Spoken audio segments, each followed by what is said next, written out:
your Vegas experience been so far? International Fight Week, this whole deal. Oh, I've been just enjoying the ride, man. It's a cool experience. Biggest fight week of the year. We got the crazy good fight card the day after my fight, so I've just been taking it all in.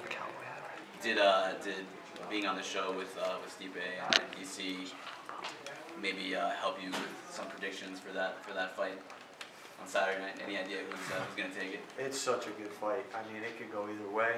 I'm pulling for my coach, obviously, you know, but I definitely think Stipe's got a little bit of an advantage. He's a big dude. He packs a punch. He's another animal that DC's going to be fighting. I mean, DC's fought the best in the world at 205, you know, and I just think this is a whole different level. Have you spoken to Stipe since the show at all? Has he imparted some knowledge on you since? Yeah, I did. I bumped into him in the hallway going back to my hotel room. He was talking really fast. You know how he is. So I mean, I caught like half the conversation, but he was checking in on me, seeing I was okay, if I needed anything. He's always been super helpful, so he's a cool dude. What was your relationship with Joe like on the show? Like, were you guys cool, or what was like? Yeah, we were cool. We had no bad blood, nothing like that. You know, I could live with him. He could live with me. You know, we were just there in the house doing our thing. You know. What do you crazy. What do you make of him as an opponent? I think he's a great opponent. He's there for a reason. You know, we're all there for a reason, and he's performed great on the show. Finished both his fights in the first round. So I'm excited for the test, and I'm just going to go in there and do my thing.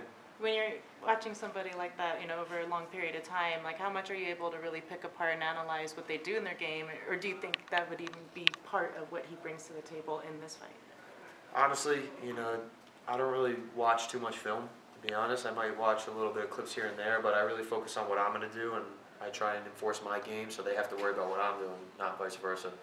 What was the hardest part for you about being on the show, kind of, you know, secluded and away from everything? Not being able to talk to my girlfriend, my family, you know, at least check up on everybody, see how they're doing, tell them how I'm doing. But other than that, like not having a phone and stuff was good. It was kind of like a vacation away from social media and all that craziness, so I enjoyed it. Did you watch the show back while it was airing every week?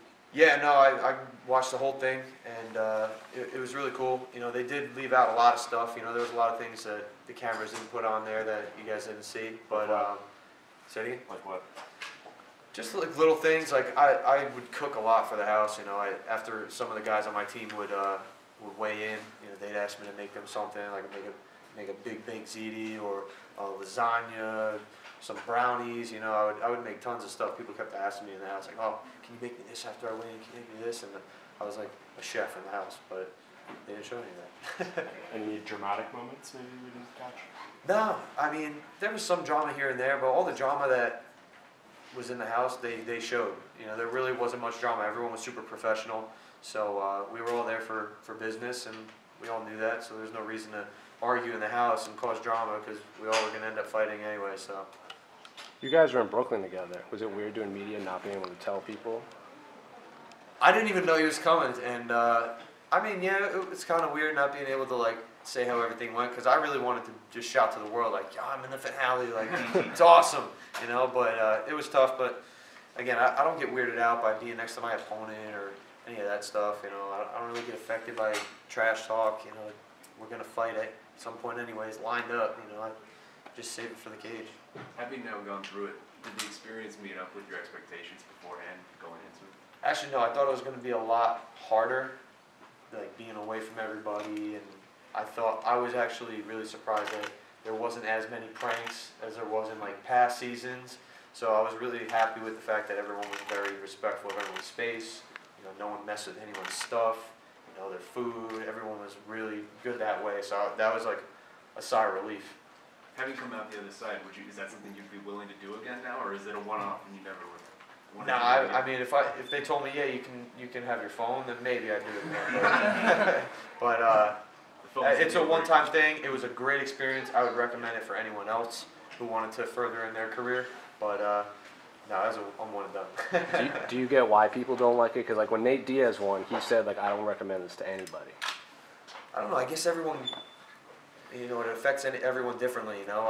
In my opinion, I think it's a great stepping stone to get your feet wet with the UFC experience, and it's tough. You you know, mentally and physically, especially fighting multiple times in a short amount of time. But I definitely think that I would recommend it to anybody else who wants to take it to the next level.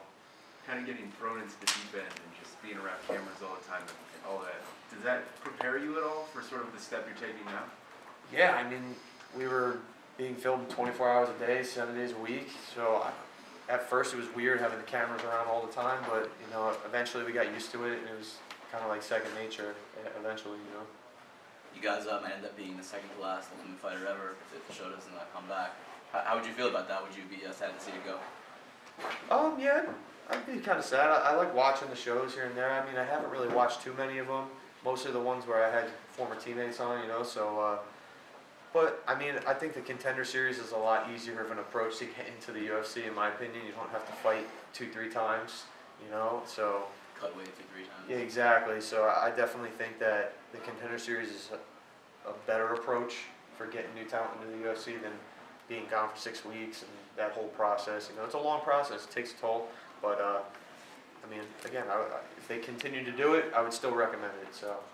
Was there something during that process that came as a surprise to you? What was, you know, the biggest surprise going through that process in the Ultimate Fighter?